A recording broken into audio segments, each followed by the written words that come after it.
In a couple of hours from now, these recordings are going to be made, and Jeanette and I are going to go home. And sometime in the next couple of days, we'll probably decide to make love. At our age, this could well be the next couple of weeks. You never know about that. But the point is a very simple point. That when we decide, it is going to be Jeanette and I going to bed and making love.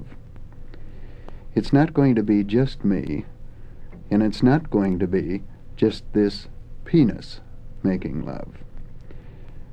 It seems nonsensical to keep repeating this, that penises and vaginas do not make love, people do.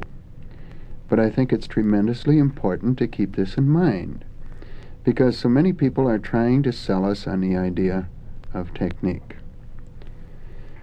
So let's take a look at what can happen if Jeanette and I do make love. First of all, we're going to go to bed that night with everything that has been a part of us all day long and everything that's been a part of us for weeks.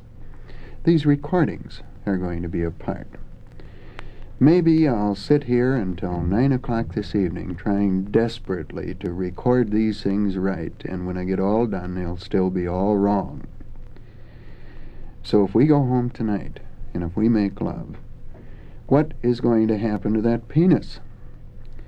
It's going to have the same feelings as I have, and these are going to be a part of our lovemaking.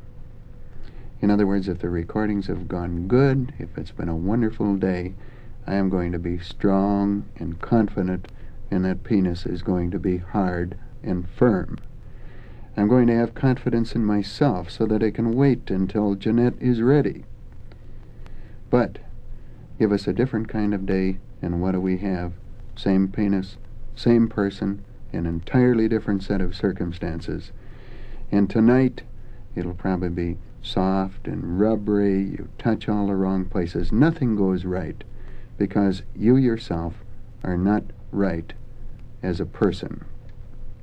And this sort of thing is something that we men, and we women too, always have to keep in mind, because there is so much baloney that centers around female frigidity, the fact that men are potent sexually, that men are aggressive sexually, that we tend to regard ourselves as not human at all. For example, in the psychiatric literature, there's all kinds of people have written chapter after chapter about the severe problem of male impotency. You know what this is? This is a lie. It's a lie that we men have perpetrated by not actually talking about our sexual lives, that we've perpetrated by constantly pretending.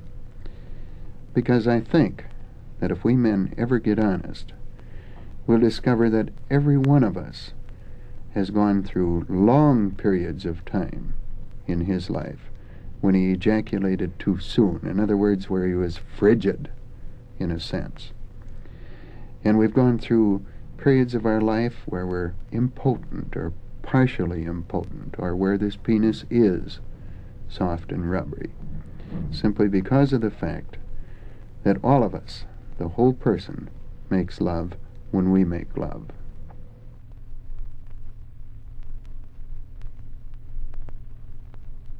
Today, every good show has got to have a commercial, and this, the end of this short record, is my commercial. I'd like to review briefly some things that we've said all the way through. First of all, sex is not what you do. Sex is what you are. And I hope that as we're closing this, as you're starting your thinking, your communication in your own home with your own wife or husband, that you'll think about this over and over and over again, that you bring all of you to bed with you each night when you go to bed and when you make love, because this is tremendously important, and no one, I don't believe, will ever find any real sexual maturity until they accept the fact that if I want my sex life to mature, I myself have to mature.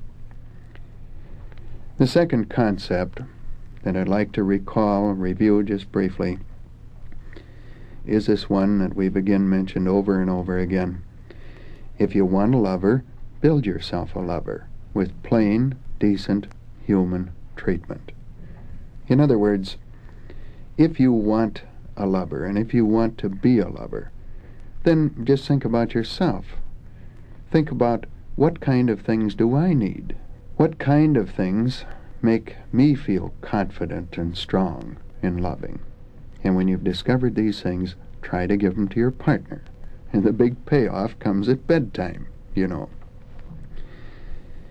Finally, in closing, I'd like to do a real commercial and recommend that all of you get a lot more involved in your marriages than you are. We've talked here constantly about the person, the importance of the person, the fact that the person has to mature. And this is a lot of things besides sex. It's communications, it's accepting responsibility, it's respect for yourself, it's respect for your partner, it's responsible financial planning.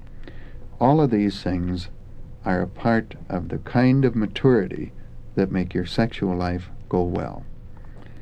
So why don't you get involved with a family enrichment program in your parish or in your community? The chances are your parish already has one. But get into it. Take the time, take 6 or 7 weeks to look your marriage over. If you do, I think you're going to find that sex becomes a much more important and still a lot less threatening part of your lives.